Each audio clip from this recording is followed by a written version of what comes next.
The secret to getting the best results when it comes to whitening teeth is perfectly selecting the right shade of color that we need to deal with. Make sense?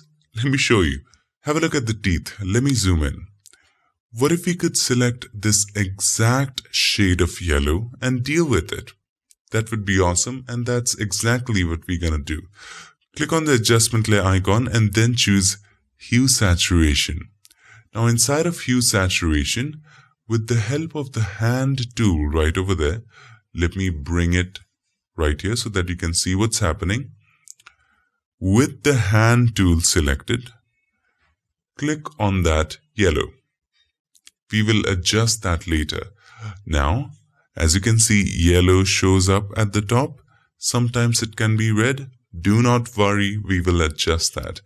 Move the hue all the way to the right and then move the saturation all the way to the right to see which areas are being affected. Now, this is the range that we are affecting right now. So we can make the range narrower, and that would be the first step. Make the range as narrow as possible. And holding from the middle, we will move the range to the left and right and stop at the point where exactly that area is being affected. I would stop right there because if I go beyond this, as you can see, gums are being affected. We don't want that. We just want the teeth. So I'll stop exactly right there.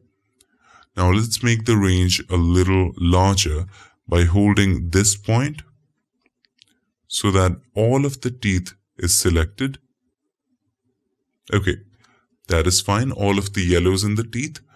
Now, as you can see, it's very harsh, the selection. So, to make the transition between areas which are targeted and areas which are not targeted, all we have to do is to make this outside slider a little bit to the left and inside slider a little bit to the right. The more the gray in between, the more smoother the transition is. So, let's play with it. Okay, this is all right. The right side is all right. Let's bring the saturation and the hue back to normal.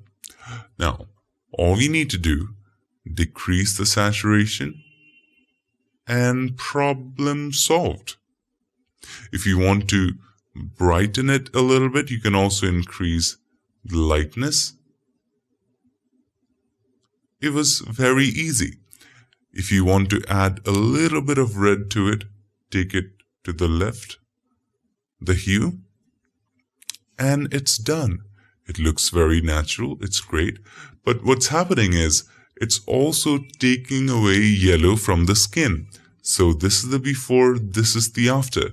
Teeth is fine, but we don't want to affect the skin, right? So select the mask, press Ctrl or Command I to invert the mask, turn it black.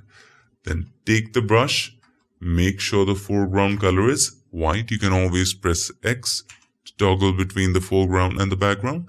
And you don't have to be accurate about it because the gums are all right. So just paint on it.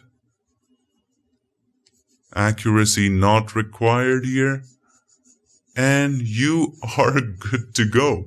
Let's have a look at it. Here's the before, here's the after. So easily solved by choosing that exact shade of yellow. So you can also decrease the opacity if you think it's looking unnatural. So somewhere around 75 or 76 is fine for me. Have a look. Here's the before, here's the after. Easily fixed. So that's the secret. Create a hue saturation adjustment layer. With the help of the hand tool, select that particular shade.